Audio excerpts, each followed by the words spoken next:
There is a trade dispute between the Trade Federation and the outlying systems of the Galactic Republic, which has led to a blockade of the mid-rim planet of Naboo. Supreme Chancellor Finis Valorum, leader of the Galactic Senate, has secretly dispatched 2 Jedi, Master Qui-Gon Jinn and his Padawan, Obi-Wan Kenobi, to serve as the ambassadors to the Federation flagship, in order to meet with Viceroy Nute Gunray and resolve the dispute.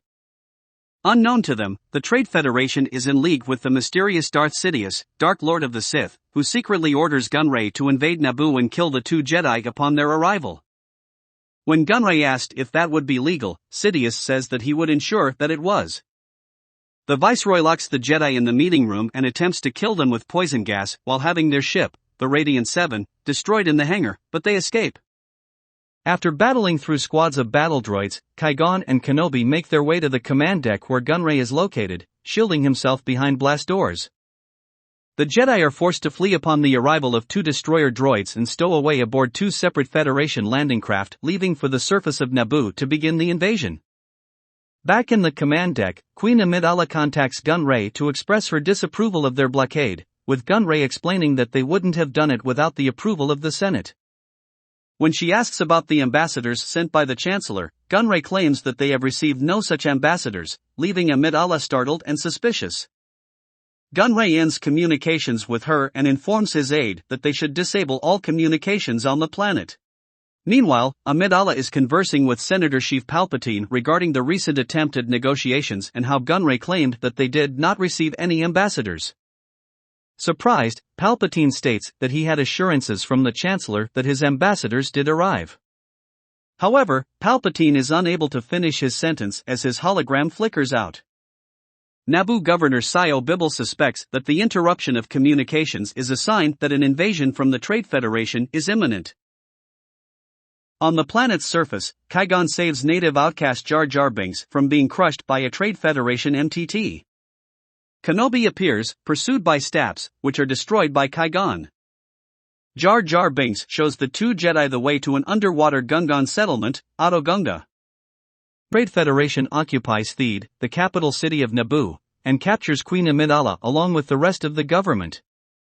In Oto Gunga, the Jedi meet the Gungan leader, Boss Nass, and ask him to help the people of Naboo, but Nass refuses and sends them off in a bongo submarine. They are attacked by an OPC killer and a clawfish, but both fish are eaten by a Sando Aqua monster. The Jedi, with Binks in tow, arrive in Theed and rescue Queen Amidala.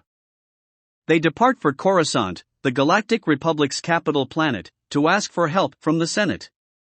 As they attempt to run the blockade, the Queen's starship is damaged by Federation battleships, but an astromech droid named R2-D2 manages to repair it and they narrowly escape. Due to the damage to the ship's hyperdrive sustained in the attack, the Jedi decide to land on the nearby planet Tatooine instead of proceeding to Coruscant. While searching for a new hyperdrive generator, they befriend young Anakin Skywalker, a slave boy, whose master is Watto, a Toydarian junk dealer.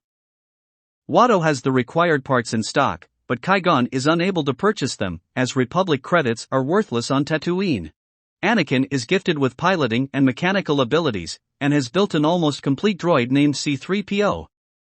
Qui-Gon senses a strong presence of the Force in Anakin, and feels that he may be the chosen one, the one who will fulfill a prophecy by bringing balance to the Force. By entering Anakin into a pod race, Qui-Gon orchestrates a gamble in which the boy, alone, since Qui-Gon was unable to include the boy's mother in the bargain, will be released from slavery while also acquiring the parts needed for their ship. The night before the race, Qui-Gon does a blood test on Anakin and discovers that the boy's midi-chlorian reading is off the chart. Anakin wins the race, defeating his rival, Sebulba, and joins the team as they prepare to leave for Coruscant, where Qui-Gon plans to seek permission from the Jedi High Council to train Anakin to be a Jedi. Meanwhile, Darth Sidious sends his apprentice, Darth Maul, to kill the 2 Jedi and capture the Queen. Maul appears just as the group is leaving the planet, and duels with Qui-Gon. The fight is cut short when Qui-Gon escapes his black-robed assailant by jumping on board the Naboo royal starship as it takes off. Amidala and Palpatine plead before the Senate to intervene with Naboo's crisis. On Coruscant, Qui-Gon informs the Jedi Council of the mysterious attacker he encountered on Tatooine, coming to the conclusion that his attacker is a Sith, the latter being a religious order who were followers of the dark side of the Force and thought to have been extinct for over a millennium, much to the shock of the Jedi Council. Qui-Gon also informs the council about Anakin, hoping that he can be trained as a Jedi. After testing the boy and deliberating with one another, the council refuses, deeming him too old for training according to the Jedi Code. They are also concerned that they sense much fear in the boy, and that he has a clouded future. Meanwhile, Senator Palpatine meets with Queen Amidala to warn of corruption in the Senate and advises that she may have to call for a vote of no confidence in Supreme Chancellor Finis Valorum. When their petition to the Senate is refused, Amidala sees no alternative but to do just that. Palpatine is among the candidates to become the new Supreme Chancellor. The Queen later announces to Palpatine that she will return to their home planet to repel the invasion of her people by herself. She is frustrated by the Senate's deliberation and lack of action, and feels that even if Palpatine is elected Chancellor, it will be too late. The Jedi Council sends the two Jedi to accompany the Queen back to Naboo, hoping to shed light on any Sith involvement. Amidala, back on Naboo, attempts to locate the Gungans at Oto Gunga, but Jar Jar, after searching the city, informs them that it has been abandoned. He then leads them to the Gungan sacred place, where he is certain the Gungans will be. The Gungans are initially distrustful, until the handmaiden Padmé reveals herself as the true queen and humbly begs for their help. She negotiates with Boss Nass to form an alliance and unite their peoples in battle against the Trade Federation. Captain Panika and several other security forces were also dispatched to rescue anyone imprisoned in the Trade Federation's prison camps, although they were only able to successfully extract a handful. Next, Amidala informs Qui-Gon and Nass of her battle strategy, with the Grand Gungan army acting as a distraction to the bulk of the main Trade Federation forces. The Naboo resistance led by herself, Captain Panika and the Jedi will infiltrate Theed via a secret entrance located inside one of the waterfalls. Nute Gunray, hearing reports of the Grand Army's assembly, informs Darth Sidious. Sidious orders Gunray to wipe out both the Gungans and the Naboo as the Trade Federation prepares for battle. Captain Roose Tarpals orders the Gungan Grand Army to activate their shield, which protects them from ranged attack. OM9 has his tanks fire first, but seeing them fail to penetrate the powerful shield, orders them to cease fire. Dalte Dauphine gives the command to activate the battle droids. These droids march through the shield and open fire on the Grand Army, soon destroying the shield generator. As the tanks cause heavy casualties among the Gungans, defeat for the Alliance seems imminent.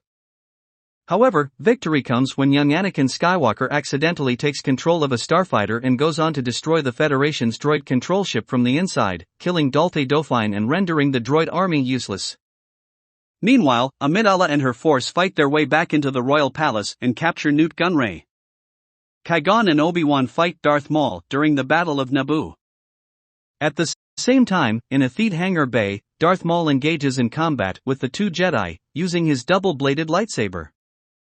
The battle moves from the hangar, across a series of catwalks, to the Theed generator complex. During the fight, Obi-Wan is separated from his master by being kicked off of a catwalk. He grabs the edge of another catwalk below and jumps back up to where Qui-Gon and Maul continue to fight. By this time, Qui-Gon and Maul have become separated by a force field in the entrance to the generator room. Obi-Wan catches up to them, but is divided from his master by 4 force fields. When the force fields deactivate, Jinn and Maul continue their battle while Kenobi remains divided from the battle by 1 force field when they all reactivate. After a lengthy duel, Maul suddenly stuns Qui-Gon by hitting him on the chin with his lightsaber handle, then rams his blade straight into Qui-Gon's chest, mortally wounding him. Devastated, Obi-Wan redoubles his assault upon Maul and chops the Sith's lightsaber in half, but Maul eventually overpowers and nearly kills Kenobi by force pushing him over the edge of a seemingly bottomless reactor shaft. Obi-Wan saves himself from falling when he manages to grab onto a pipe protruding from the wall of the shaft. Maul kicks the Jedi's lightsaber into the pit and prepares to finish him off. After Obi-Wan calms himself, he uses the Force to leap out of the shaft and over Maul's head while summoning his fallen master's lightsaber to his hand.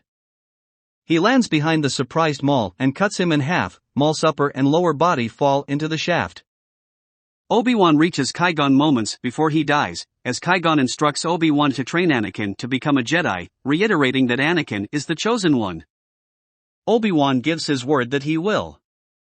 Qui-Gon dies, leading to Obi-Wan to grieve for his deceased master. Newly elected Chancellor Palpatine arrives to congratulate Queen Amidala on her victory, as Newt Gunray is sent to stand trial for his crimes. The Gungans and the Naboos celebrate their victory. Later, in a room in the Queen's palace, Yoda confers upon Obi-Wan the rank of Jedi Knight. Kenobi argues with Yoda about his promise to Qui-Gon regarding Anakin's training. Yoda is convinced it is dangerous to train the boy, but tells Kenobi the Jedi Council has allowed Skywalker to become Kenobi's apprentice. Later that evening, in a temple in Theed, Qui-Gon's body is cremated, and Mace Windu and Yoda agree that the Sith are definitely to blame for the tragedy. As there are only ever two Sith at any given time, a master and an apprentice, both masters believe that one must still remain. The Naboo and Gungans organize a great victory celebration on the streets of Theed, in front on the palace. Obi-Wan and Anakin are present, the younger now wearing formal Jedi attire, and in his hair is a special braid, the mark of a Jedi Padawan. The movie ends with Queen Amidala presenting a gift of appreciation and friendship to Boss Nass and the Gungan people.